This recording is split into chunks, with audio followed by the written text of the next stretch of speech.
the word go forth. Fool me once. Are you fired up? I'm not a crook. Are you ready to go? Shame on you. It's Abe Lincoln's Top Hat, hosted by Ben Kissel. Fool me, can't get fooled again. Hey everyone, welcome to the show. I am Ben Kissel. We're doing something special here on Abe Lincoln's Top Hat. Every week I want to just get together and read listener emails. It'll be sort of like FDR's fireside chats, but in this political climate we'll call them the dumpster fire chats because I think that's a little bit more appropriate. And on the next episode we have Molly Neffelon. We are going to get into what's been happening the past week in American politics. So much to talk about with Trump's immigration plans, his current Muslim ban that's happening. We'll hit on both sides, and I think it'll be a fascinating conversation, and I cannot wait to talk more about that in detail. But I'm really excited to get to get to some of these emails and hear what people have to say. The first email is coming from Johanna Rodriguez, and I think her subject is absolutely perfect for what's currently happening in America. The subject is simply, what the fuck do I do now? What the fuck do I do now? And that's a question millions of Americans are asking themselves. Millions of people overseas are asking themselves, what the fuck do I do now that America is no longer the beacon of hope, is no longer the land of immigrants, is no longer the great refuge for people seeking political asylum that it should be and that it once was? What the fuck do I do now? She starts her email off, hey guys, what the fuck?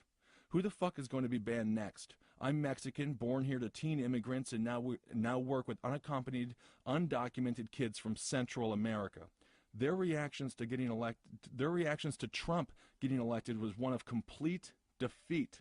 What the fuck am I supposed to say about the news of Muslims being banned at airports? We're not safe. I'm not safe. I listen to you guys in your podcast to take my mind off all the fucked up stories of rape, murder, kidnapping, and torture that teenagers, these are children, that my teenagers tell me about, that's going on, you know? I mean, so she says, I'm so thankful for your conversations about dreamers, but they're not the only ones who didn't have a choice about coming here. I'm terrified, not only for my friends who get to obtain their PhDs due to the Dreamers Act, not only for my undocumented clients, but now for my family, and my father too. My father is only a resident. I've been trying to get him to take the citizenship test, and now fucking what? I suppose I don't have a question for you to answer on air, but Satan fucking knows who I'm supposed to turn to now. Off to fucking puke on myself. Johanna Rodriguez. Absolutely. This is the sentiment that people are feeling all over the country. They're confused. They're angry. They are feeling, disempowered, disenfranchised, and disliked by the nation that they came to. They braved God knows what to get here, whether it be financial or physical cost. It is not easy being an immigrant in this nation, and your sentiment is felt, and my heart goes out to you.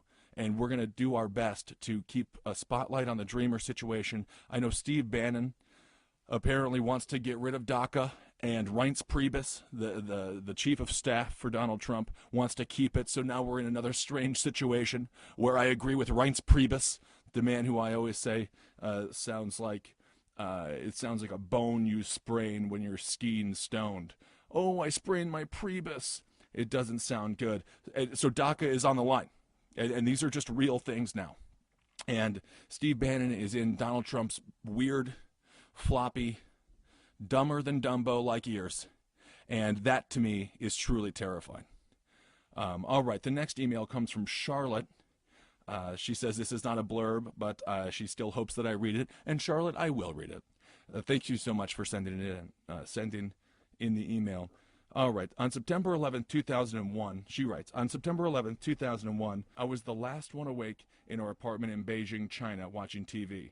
She was flipping through channels. She says she passed the Japanese station, which was just showing video of a burning skyscraper.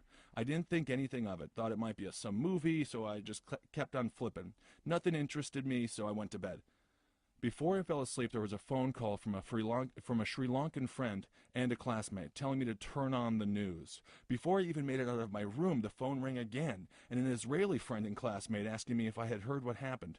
New York has been attacked. I woke up my family, and we watched the news for hours, making phone calls and fielding them deep into the night. We didn't get much sleep. In the morning, we decided to go to school where my mother also worked. Our school wasn't an American school. We were truly, truly international. In my graduating class of about 20, there were 2 Americans, including myself, aside from the aforementioned Israeli and Sri Lankan. We had a Finn or 2, a Swede, a Korean, Japanese, Australian, etc., etc., etc., an Indonesian Christian, a kid from Brunei, Muslim, a Bahrainian, also Muslim, and they were all there for me that day. All of them. Every single one. They cried with me. We held each other. They lost something too. To most of the world, America was, I don't know, a shining beacon of hope, a great imperfect experiment in liberty and freedom. And while this was not the reality of America for many, many Americans, it was how we were viewed, a nation of immigrants, the great American dream. This wasn't supposed to happen in America. I heard those words over and over and over again. We all hurt that day. Every single person at that school, that entire school representing 6 continents and countless nations, was unified in grief. Students, teachers, staff, admin, every single person. September 11th brought my international community together in a way I can never, never forget. That beautiful community of human beings wrapped their arms around us Americans that day with love. I will be forever grateful. I will always remember. She goes on. Our new president used that world unifying day to push our fellow humans away. I will never forget that. We are all, at the end of the day, human. Much love, Charlotte. Great point, Charlotte. Great point. And, we go back and we talk about 9/11 and what happened in 2001, and the world was on our side. And we had a great opportunity at that time to prove the world right about what they thought of us. And I think our foreign policy, I think we missed out on an opportunity to really become a better America because of the foreign policy that was passed following the horrific events of 9/11. And of course, if you get a chance to really understand the impact of that day, if you get a chance, listen to the last podcast on the left, 9/11 episodes, specifically the first one, which has many phone calls from people on the streets and some of the final calls from the victims of that horrible terror attack. It's a powerful day, and it was unfortunate, to say the least, when Donald Trump used that day to divide us as opposed to unite us. So great question. Well, not even a question, great statement. And I really appreciate you writing in, Charlotte. All right, well, let's move on a little bit here.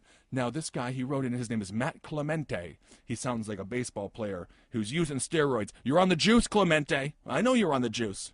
And that's fine. I need some of that as well, as a matter of fact. I could use a little bit of a steroid, if you know what I mean.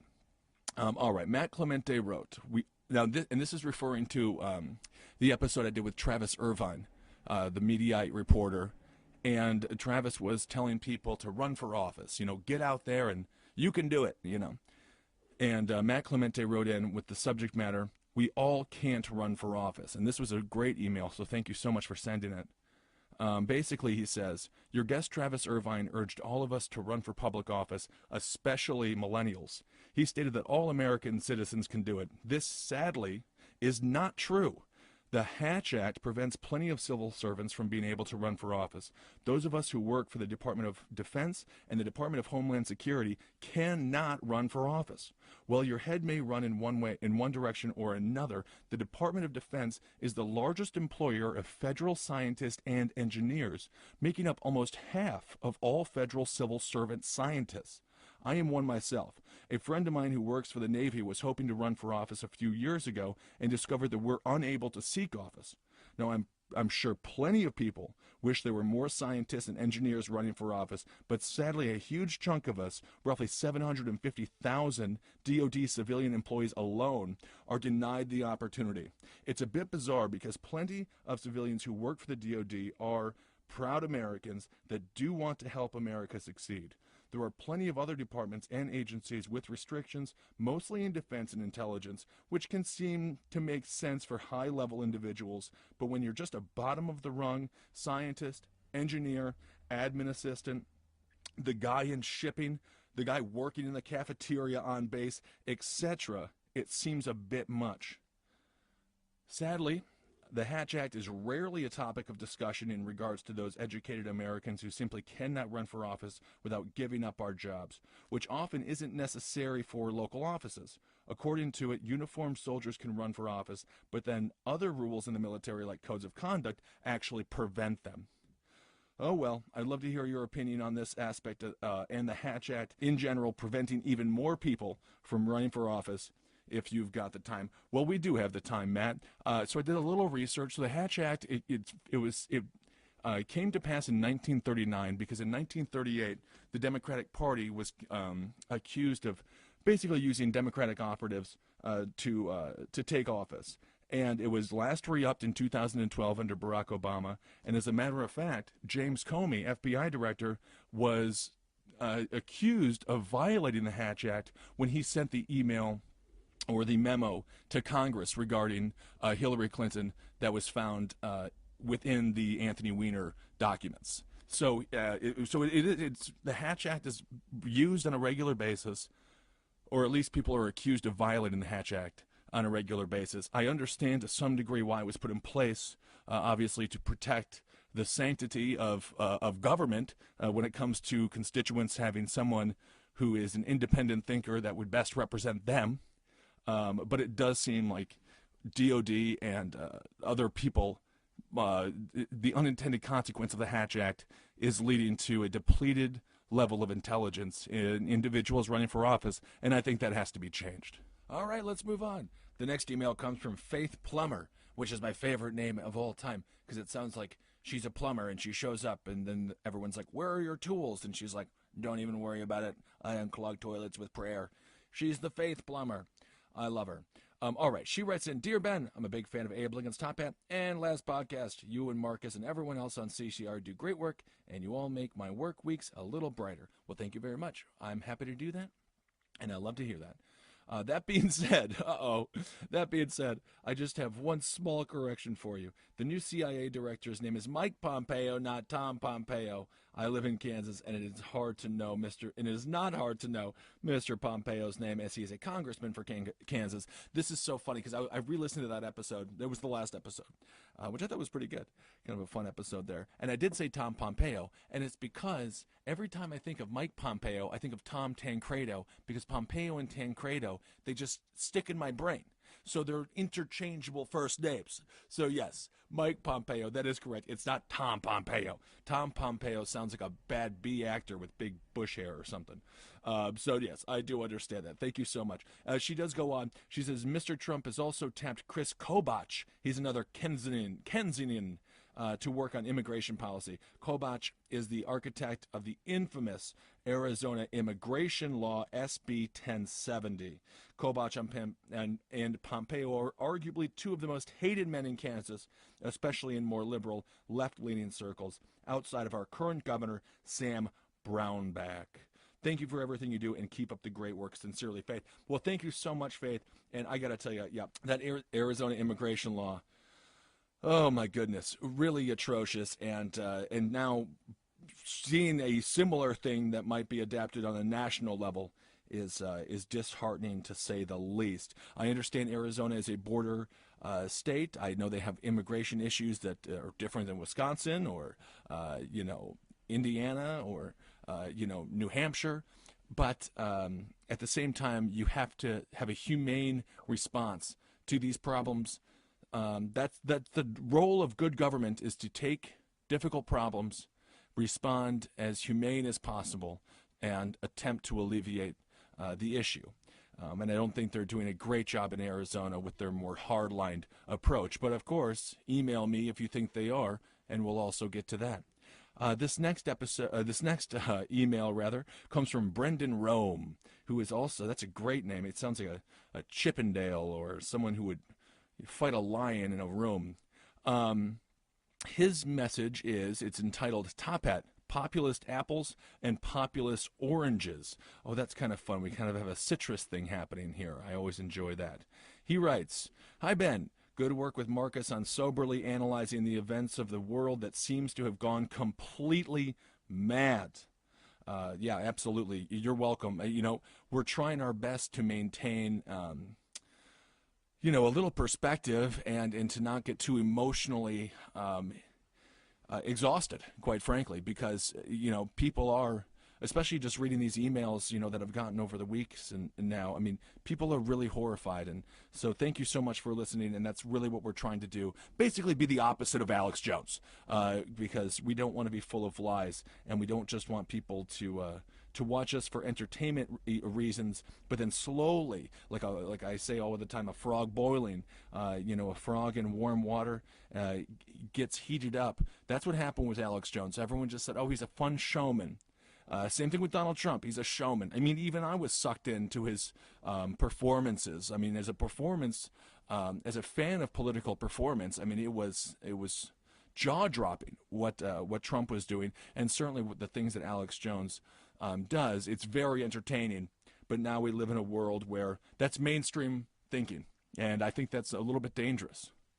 Okay, so he goes on.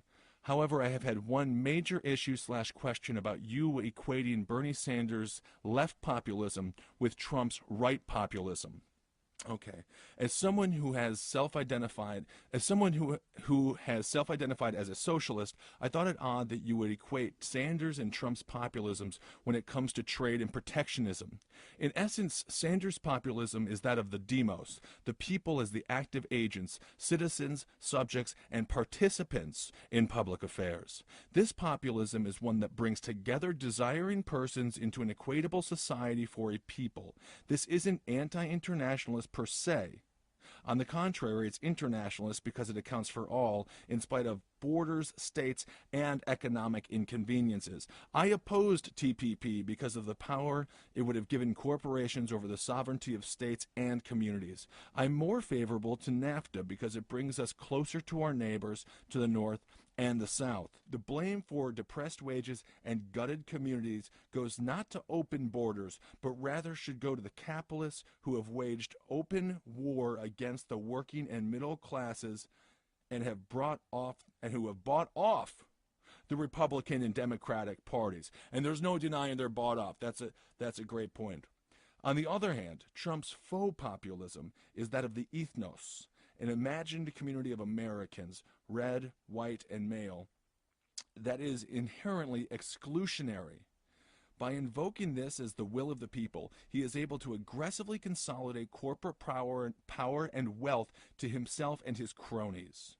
The protectionist trade is a throwback to the Republican Party from 1880 to 1920 and is ill-suited to the realities of our economy today. His meetings with CEOs and promises of economic support in exchange for good American jobs smacks of Mussolini's fascist corporatism. Everything for the state, nothing outside the state, nothing against the state. Anyways, I've been really enjoying your podcast, Abe Lincoln's Top Hat, Roundtable of Gentlemen, and especially the last podcast on the left. I'm really looking forward to you, Marcus, and Henry coming to St. Paul for the live show as well. If you need anyone to help out with transport or to the shows, you guys there's a show you guys around the Twin Cities, let me know. All the best, Brendan. Thank you so much, Brendan. And yes, I'll take you up on that offer. I'm done with, apparently Uber is now, for this week, no one is taking Uber, so I will be taking Brendan as opposed to Uber. So thank you so much, and very interesting points and great points regarding Donald Trump versus Bernie Sanders and the populist message that both of them espoused on the campaign trail. And again, as we talk about on a regular basis, you are articulate and intelligent. I think a lot of Americans got caught up in the economic populism of Bernie Sanders. When he lost the nomination, I do think they started sniffing around Mr. Trump, and they found a politician who was speaking in a similar fashion about the economic disparity in the country. And, of course, Donald Trump promised to fix it, and there's no way that's not going to happen. So great question, or great statement. Thank you so much, Brendan. All right, this next one comes from Dustin. and it's titled Abe Lincoln's Top Hat. So that's kind of an exciting one. It's simple enough to know that it was for this show. He says, Ben, I have a comment on Obamacare. I work in a hospital. No one ever talks about how the ACA has affected hospitals. Ever since the beginning of the ACA, we have done double the surgeries that we did in the past, and we are making half of what we made in the past. I'm not against people having insurance, but it has to be viable for those providing the services. Thanks, Dustin Marciniak. Okay, interesting. So Dustin, you have a problem with the ACA, and I would love to hear how you would like to solve that, because that's the problem with these federal laws in a nation of 50 states. There are small, again, unintended consequences that go with these laws, unforeseen outcomes that occur from these laws that need to be fixed. And I do think that the Affordable Care Act, the strange thing with Donald Trump, he has promised everyone is going to have insurance. I don't know exactly how he's going to achieve that goal. I think that Rand Paul actually has proposed a fairly decent replacement for Obamacare, because, of course, if they repeal it and they don't have a replacement, they are gone, and gone for a long time. The Republican Party, that is. Rand Paul offering $5,000 for in an HSA, and if you were diagnosed with an ailment, you have 2 years where you cannot be denied insurance. After that, for all intents and purposes, you're screwed. But there are some good aspects to Rand Paul's plan, but the Republicans, they have to figure it out, and that's a great statement. So thank you so much for sharing your personal life experience with us regarding that. All right, this one is an exciting one. It's from Jacob Moffat, and it's called Third Party Divisiveness. All right, Jacob writes, Hey Ben, I'll try to keep this one short. Have you noticed that the two major third parties, one of whom the socialists, I'd argue, hasn't really fully formed as of yet, have adopted the same divisive tactics as our main political parties? I don't understand why there's hatred between libertarians and socialists of all flavors. It seems like it makes sense in the main two parties. The GOP is guided by a theocratic right who believe in cutting government spending for social programs. The Democrats are guided by a softer approach to social issues, but at the expense of padding their pockets and the pockets of their friends. There's a clear mechanic of one doing something the other doesn't like. With libertarianism and socialism, it doesn't seem like we've had the time to establish any political boundaries to hit back and forth across. On the socialist side, I identify as a socialist Democrat for the record. There is a want for better social justice, wealth equality, and better government programs. On the libertarian side, there's a desire for less government overreach, more fiscally conservative spending, and more ownership for the citizenry of their own country. I don't see these viewpoints as diametrically opposed as Republicans versus Democrats. So it boggles my mind the arguments I see where a libertarian will hit on Bernie, for example, will shit on Bernie, for instance, or where a socialist will shit on Gary. But don't we essentially want the same things? 1, better ownership over our country.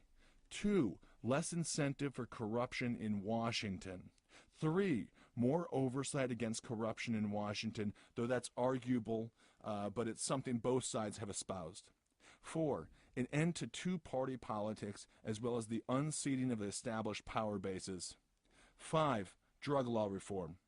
And 6, more power to the voting base.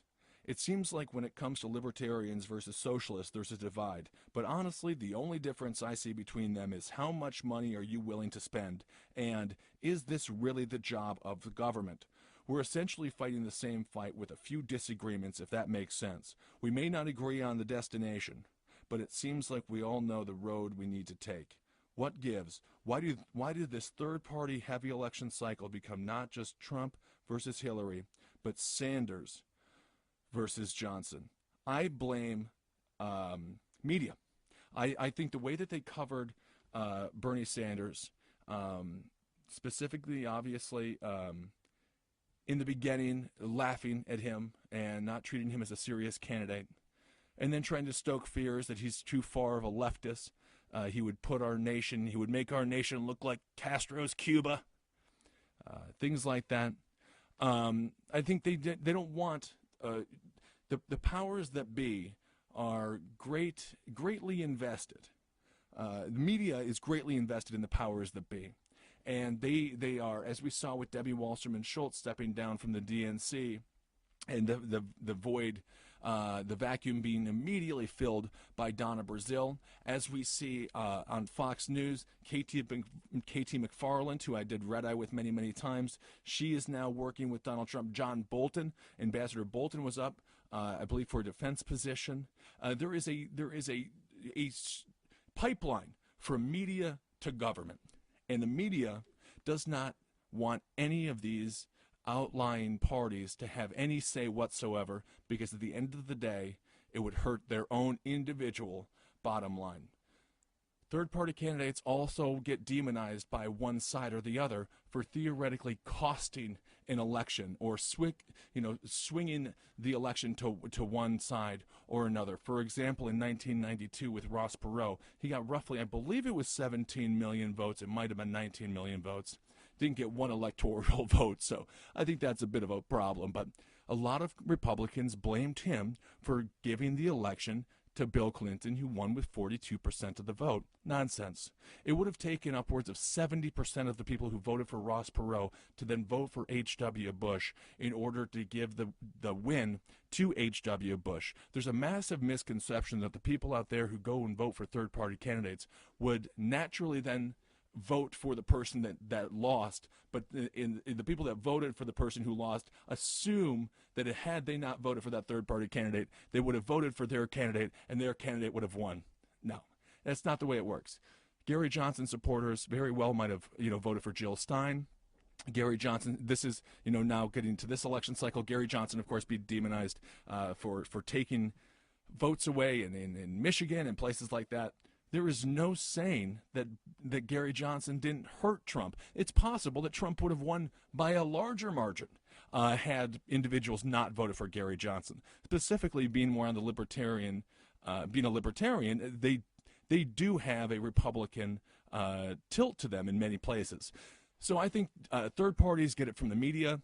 They get it from obviously the two major parties, and then they also get it from individuals who feel upset when one of their members of a large party loses, and they're easily scapegoated. Same thing with Ralph Nader.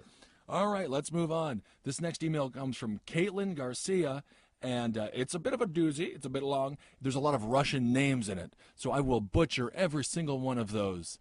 The same way that the Russians are butchering people in the Ukraine. Oh my goodness. All right, so Caitlin, thank you so much for writing. The email starts off with, I enjoyed your latest episode of Abe Lincoln's Top Hat and the brief conversation on Russia. I just had to point something out, especially if you're going to discuss the topic in greater detail during a later episode. You should, without further nuance, the Putin is trying to revive the Soviet Union line. That's something I say on a regular basis. Putin is trying to revive the Soviet Union, and this is where she takes some issue. This risks implying, at least to me, political ideology has something to do with it. I do not think that it was necessarily your approach, but nonetheless, it takes away from your argument. Putin's desire to reclaim the power and influence of the USSR is valid. Certainly, he is reestablishing a neo-Stalinist state in Russia right now, but it's more about power, surveillance, and oppression. Russia's war with the Ukraine is essential to understanding what's happening right now, as well as Putin's allegiance to the Orthodox Church. If anything, it's nationalistic mindset which compels policy. It's his nationalistic mindset which compels policy. Recall that they claimed to defend their Ukrainian brothers when they first began their occupation of parts of Donbass, evoking a shared history. This is what we heard a lot on our media side. They're brothers. But in Russian media, they refer to them with the use of racial slurs and tell Russians that they are Nazis and so on. Putin has been obsessed with the country since day one. I study Russian and I'm traveling to the Ukraine this summer to teach, and I wanted to recommend to you some books and some Russian speakers have recommended to me. So the books are, and please go out there and buy these books. I certainly will look into it. All the Kremlin's Men by Mikhail Zygar. And basically, This book is about how Putin is not the person that we imagine him to be, and how much of Putin's decision-making comes from the influence and the power of struggles of the men that are around him right now, which are ever-shifting. This book will provide you a better understanding of the power structure in Russia. So that sounds like a great book to check out. All the Kremlin's Men. Another book is Nothing is True and Everything is Possible by Peter Pomerantsev. I don't know. It sounds like Pomeranian, and then it just looks like a Russian man. It's Pomerantsev. And this talks about his experience working in reality television and how Russian media is just completely corrupt and distorts the reality. Does it sound like anything familiar, right? Okay. The other book is called Putin's Kleptocracy by Karen Dawisha. And of course, in our nation now we have a situation where a lot of people believe that Donald Trump stole the election. People believe we live in a kleptocracy now. Certainly Robert Fitrakis, who we've had on many times, talks about how he believes it's a kleptocracy. So that's absolutely fascinating. A lot of the issues in Russia are currently also issues in our own country. All right, so she concludes with, as you can see, it's not criticism, but rather some encouragement. It's an issue close to my heart. You should absolutely talk about Ukraine. Many of the young people who were involved in Maidan actually joined politics, determined to become the change that they wanted to see. The future of Europe lies in the success of the Ukraine. That's why I'm so proud to be teaching English to children there this summer. Young people are doing everything they can to move the country forward. There are still many, many issues, and it will take a long time to make significant progress if they do, but they do believe in the future of Ukraine, and that's inspiring. Thanks for reading. That is inspiring.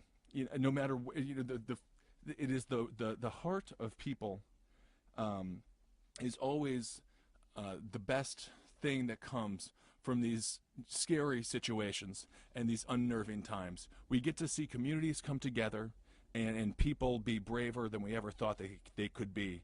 And that is one of the positive side effects of having a situation like we're in right now, where there's a lot of just uncertainty and we don't know what's going to happen next, because we don't elect presidents anymore, apparently. We elect straight up dictators. That's a whole nother thing we'll talk about on the next episode with Molly Neffel. The expansion of executive powers, I think, is a terrible, terrible thing. And it started with W, and it's just been getting worse from there. All right. We have one from Natalie here. Okay, this is all about Title IX. I talked about this briefly. This is the program that is implemented in many in colleges all around the place. So Title IX, Philly girl. We met in Philly. Hey Natalie, nice to talk to you again.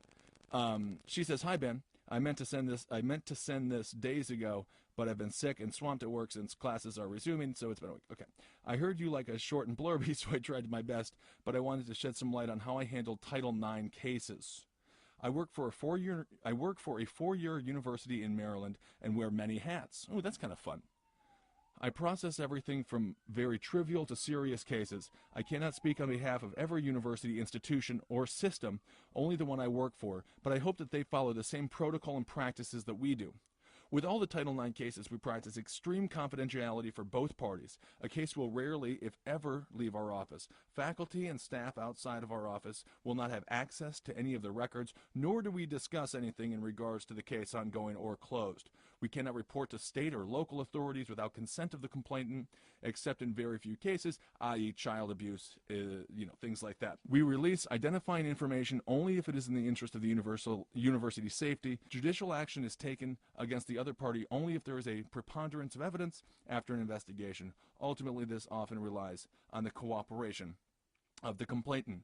What we usually do is offer interim measures to the complainant, moving the student to a new class, to a new residence hall, escort services, things like that. Provide options, resources, and procedures for immediate ongoing assistance, medical attention, and counseling. We do not tolerate retaliation against either party, and we offer amnesty for student conduct policies. At the university I work for, we don't see as many cases of on-campus sexual misconduct that we do off-campus. Title IX has had a positive impact on transgender accommodations and acceptance on our campus. All right, so very interesting.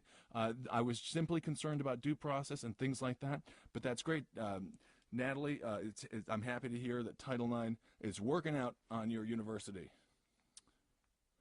All right, and we'll close it up here with a final email. Now, this one is from, let's see, Jared Erickson. The subject matter is too much Kissel? ? Hi, Ben. That's what he says. Hi, Ben. Fun story. So I absolutely love last podcast on the left since I'm kind of a conspiracy theory nut, and I listen religiously. That led me to start listening to Abe Lincoln's Top Hat, which I also subscribe to. Furthermore, I've got a bit of a libertarian crush on Kat Timpf, so I listen to her podcast weekly as well.